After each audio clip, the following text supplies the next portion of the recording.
Olá! Na aula de hoje veremos as disciplinas de Direito Constitucional, Administrativo, Penal e Processual Penal. Meu nome é Aline Florner. Vamos começar? Banca CESP 2018, Polícia Civil, Delegado. Julgue o item seguinte relativo aos direitos e deveres individuais e coletivos e às garantias constitucionais. O princípio da individualização da pena determina que nenhuma pena passará da pessoa do condenado, razão pela qual as sanções relativas à restrição de liberdade não alcançarão parentes do autor do delito.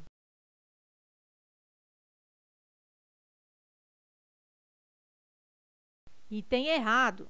O princípio que diz que nenhuma pena passará da pessoa do condenado, razão pela qual as sanções relativas à restrição de liberdade não alcançarão parentes do autor do delito, é o princípio da intranscendência da pena. O princípio da individualização da pena está relacionado à necessidade de que a pena corresponda o mais precisamente possível ao fato praticado, considerando-se as particularidades do caso e do infrator em si. Banca CESP 2018, Polícia Civil, Delegado. Julgue o item seguinte relativo aos direitos e deveres individuais e coletivos e às garantias constitucionais. Em razão do princípio da legalidade penal, a tipificação de conduta como crime deve ser feita por meio de lei em sentido material, não se exigindo, em regra, a lei em sentido formal.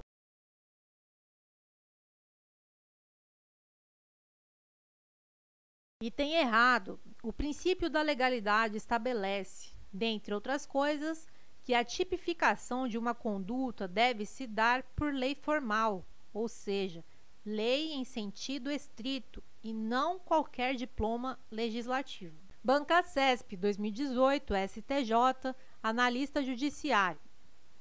Tendo como referência as jurisprudências sumuladas dos tribunais superiores, julgue o item a seguir acerca de crimes, penas, imputabilidade penal, aplicação da lei penal e institutos.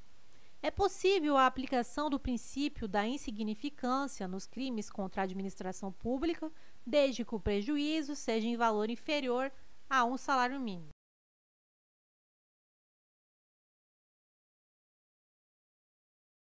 Item errado. Atualmente, o tema se encontra sumulado pelo STJ, súmula 599 do STJ, no sentido da impossibilidade de aplicação de tal princípio aos crimes contra a administração pública.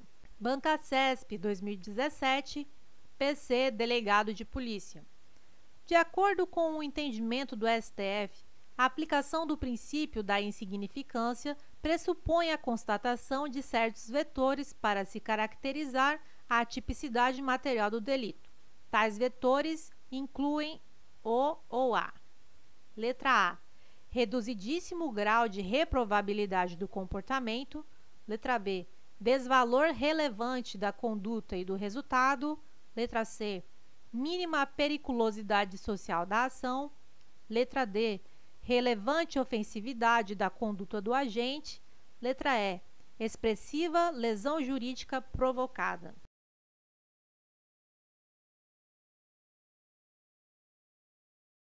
A questão correta é a letra A. Os requisitos para a caracterização do princípio da insignificância são Mari, M de mínima ofensividade da conduta, A de ausência de periculosidade social da ação, R de reduzido grau de reprovabilidade do comportamento e I, inexpressividade da lesão jurídica. Banca CESP 2016, DPU, Analista Técnico Administrativo. João, aproveitando-se de distração de Marcos, juiz de direito, subtraiu para si uma sacola de roupas usadas a ele pertencentes. Marcos pretendia doá-las à instituição de caridade. João foi perseguido e preso em flagrante por policiais que presenciaram o ato. Instaurado e concluído o inquérito policial, o Ministério Público não ofereceu denúncia nem praticou qualquer ato no prazo legal. Considerando a situação hipotética descrita, julgue o item a seguir. O fato de a vítima ser juiz de direito demonstra maior reprovabilidade da conduta de João, o que impede o reconhecimento do princípio da insignificância.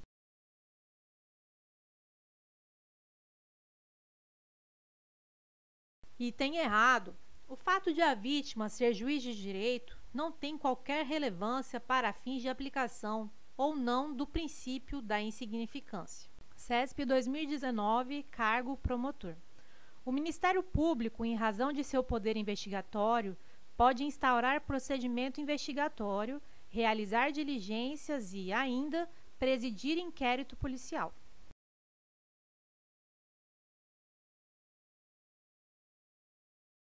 Item errado. O MP, a despeito de poder investigar, deverá fazê-lo por meios próprios, através de procedimentos internos instaurados no âmbito do próprio MP, os chamados PICs. O MP não pode instaurar nem conduzir o inquérito policial. Banca CESP, cargo analista. Em relação ao inquérito policial, ação penal e competência, julgue o próximo item de acordo com o entendimento da doutrina majoritária e dos tribunais superiores. É de 6 meses o prazo para que o ministro da Justiça requeira a instauração de inquérito policial em crime de ação penal pública condicionada. Findo esse prazo, opera-se a decadência do direito de ação.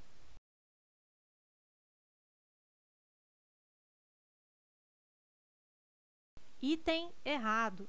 Não há prazo decadencial para que o ministro da Justiça encaminhe requisição de instauração do IP nos crimes de ação penal pública condicionada à requisição do MJ. Banca CESP, cargo delegado. No âmbito do inquérito policial, cuja natureza é inquisitiva, não se faz necessária a aplicação plena do princípio do contraditório, conforme a jurisprudência dominante.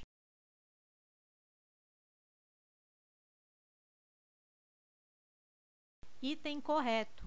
Não há no inquérito policial a observância do contraditório pleno, como há no processo penal. Eis que se trata de um procedimento de caráter inquisitorial.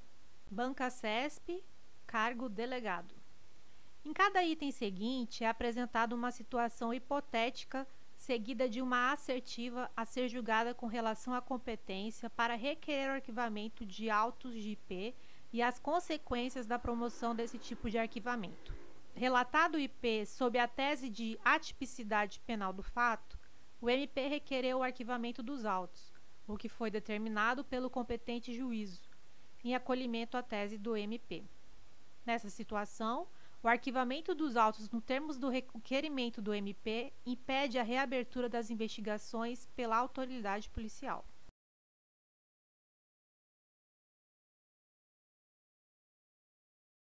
Item correto. A jurisprudência se posiciona no sentido de que o arquivamento, neste caso, faz coisa julgada material, impedindo a retomada futura das investigações, ainda que haja o surgimento de novas provas.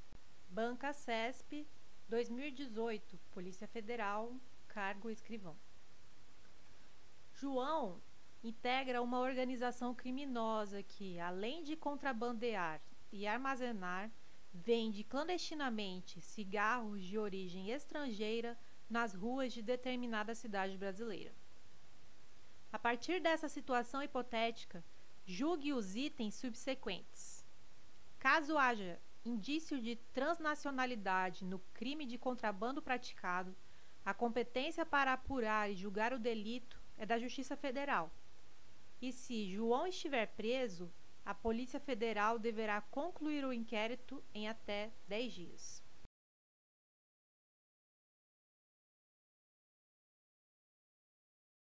Item errado. O prazo para a conclusão do IP, neste caso, será de 15 dias e não de 10 dias, na forma do artigo 66 da Lei 5.010, de 66. Artigo 66. O prazo para a conclusão do inquérito policial será de 15 dias, quando o indiciado estiver preso, podendo ser prorrogado por mais 15 dias, a pedido, devidamente fundamentado, da autoridade policial e deferido pelo juiz a que competir o conhecimento do processo. Bancasesp, PC 2018. No exercício do cargo, o servidor público, quando decide entre o honesto e o desonesto, vincula sua decisão a: letra A, ética; letra B, impessoalidade; letra C, conveniência; letra D, eficiência; ou letra E, legalidade.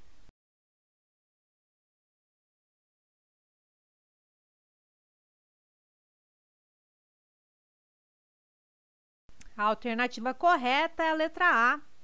Código de Ética Profissional do Servidor Público Civil do Poder Executivo Federal. Inciso 2. O servidor público não poderá jamais desprezar o elemento ético de sua conduta. Logo, não terá que decidir somente entre o legal e o ilegal, o justo e o injusto, o conveniente e o inconveniente, o oportuno e o inoportuno, mas principalmente entre o honesto e o desonesto, com base nas regras contidas no artigo 37, caput, e parágrafo 4º da Constituição Federal. No contexto em tela, o servidor vinculará sua decisão à ética. Bancasesp, Polícia Federal 2018. A administração pública, além de estar sujeita ao controle dos poderes legislativo e judiciário, exerce controle sobre seus próprios atos, tendo como referência inicial essas informações. Julgue o item a seguir acerca do controle da administração pública. O Poder Judiciário tem competência para apreciar o mérito dos atos discricionários exarados pela administração pública, devendo, no entanto, restringir-se à análise da legalidade desses atos.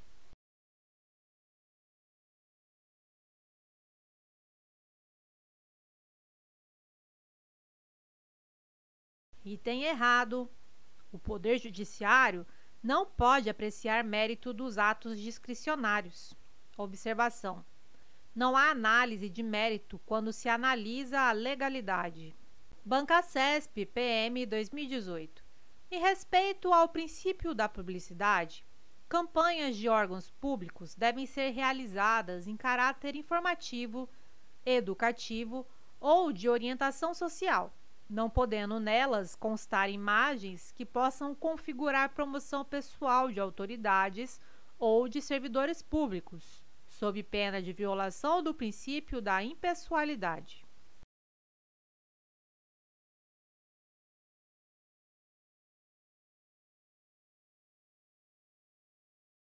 Item correto.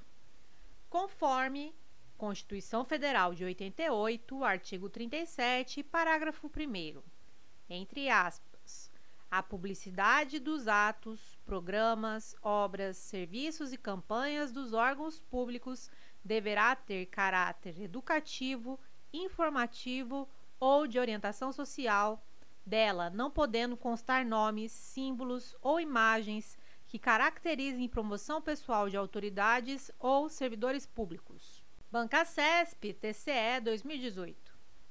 A administração pública pode anular e revogar os seus atos, independentemente de solicitação ao Poder Judiciário.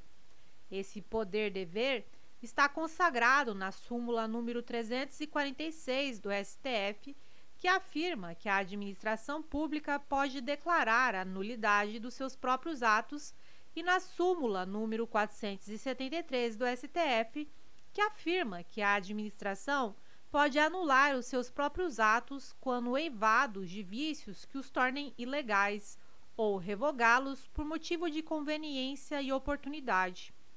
O poder-dever descrito anteriormente corresponde ao princípio da autotutela.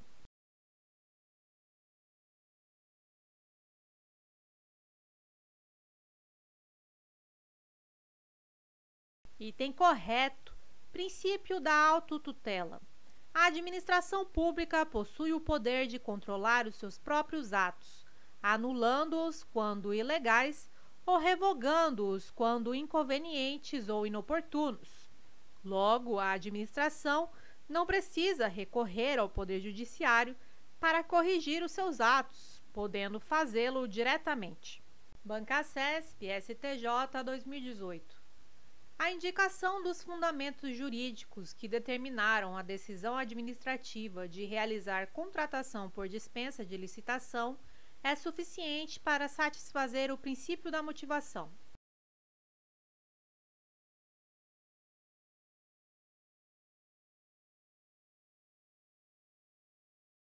Item errado. Lei 9.784, de 99, artigo 50. Entre aspas. Os atos administrativos que dispensem ou declarem a inexigibilidade de processo licitatório deverão ser motivados com indicação dos fatos e dos fundamentos jurídicos. Conclusão: a indicação dos fundamentos jurídicos não é suficiente, sendo necessário indicar os fundamentos fáticos também. Bancacesp, Câmara dos Deputados, 2014.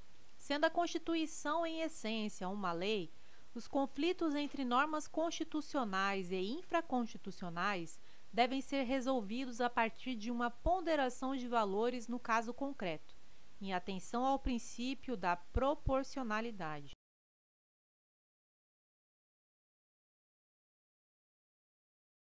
Questão errada.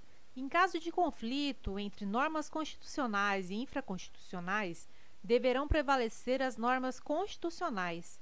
A Constituição está situada no topo do ordenamento jurídico, servindo de parâmetro para as demais normas. Conflitos entre leis estaduais e leis municipais têm de ser sanados necessariamente em favor das leis estaduais?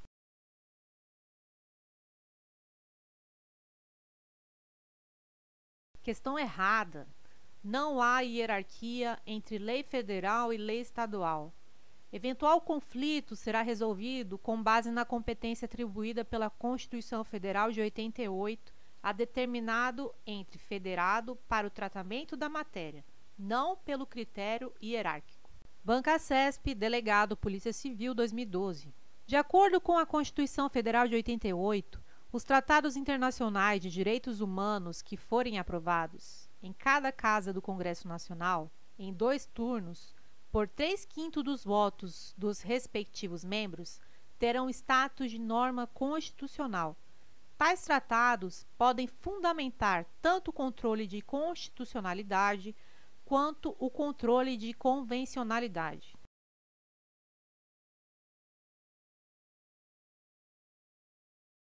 Questão correta.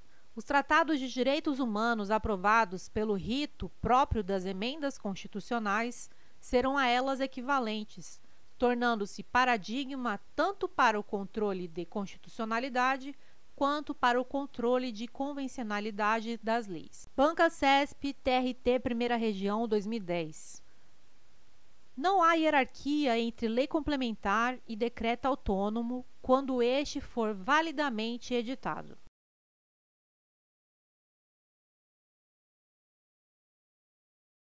Questão correta. De fato, não há hierarquia entre lei complementar e decreto autônomo.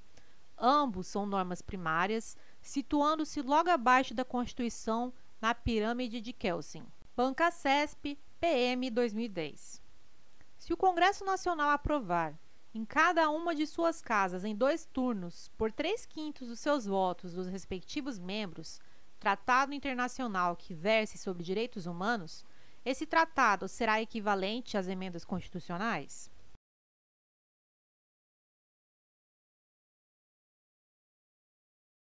Questão correta. De fato, os tratados internacionais de direitos humanos aprovados segundo esse rito são equivalentes às emendas constitucionais. Bancacesp, BB 2010. Considerando que uma lei ordinária federal, uma lei ordinária estadual e uma lei ordinária municipal tratem simultaneamente da mesma questão, assinale a opção correta com base na disciplina da hierarquia das normas. Letra A. A lei federal deve prevalecer por ser de hierarquia superior. Letra B. A lei estadual revoga a lei federal e a municipal sempre que dispuserem simultaneamente sobre assuntos semelhantes. Letra C. A lei municipal não possui qualquer eficácia, pois há duas normas de grau superior sobre a mesma questão. Letra D. Todas as leis devem ser objeto de ação direta de inconstitucionalidade perante o Supremo Tribunal Federal. Letra E. As referidas leis não mantêm propriamente hierarquia entre si, pois cada esfera legislativa tem seu próprio campo de atuação.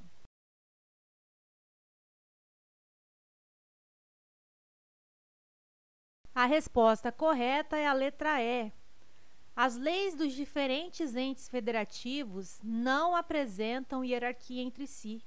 O que as diferencia é seu campo de atuação, delimitado pela Constituição Federal de 88.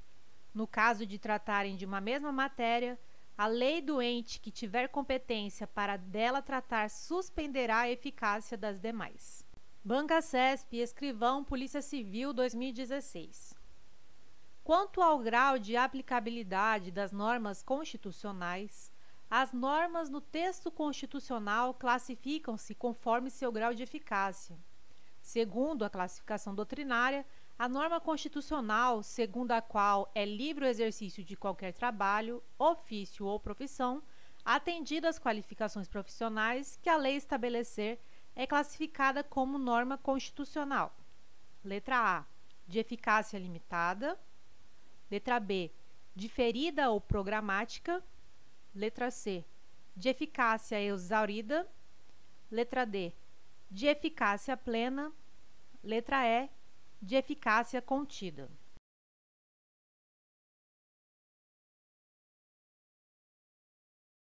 A resposta correta é a letra E.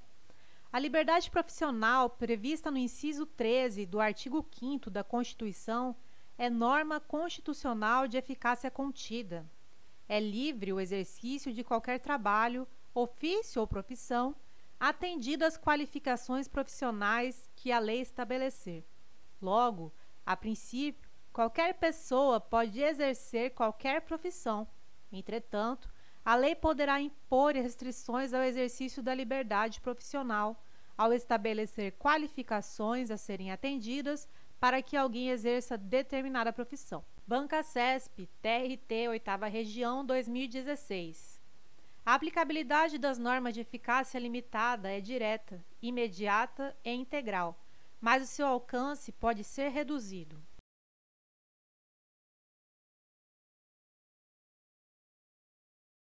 Questão errada. A aplicabilidade direta, imediata e integral é característica das normas constitucionais de eficácia plena.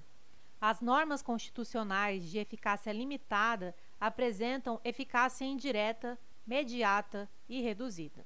Banca CESP, TRT, 8ª Região, 2016. Normas constitucionais de eficácia plena são auto-aplicáveis ou auto-executáveis, como, por exemplo, as normas que estabelecem o mandado de segurança, o habeas corpus, o mandado de injunção e o habeas data.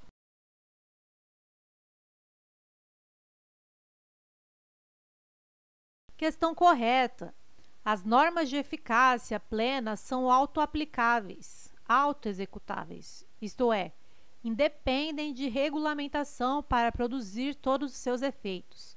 Os remédios constitucionais, mandado de segurança, habeas corpus, mandado de injunção e habeas data são exemplos de normas de eficácia plena.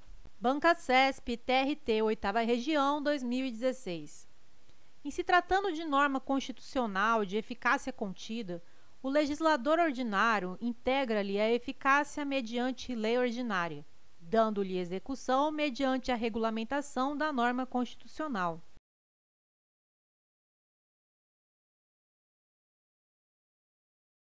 Questão errada.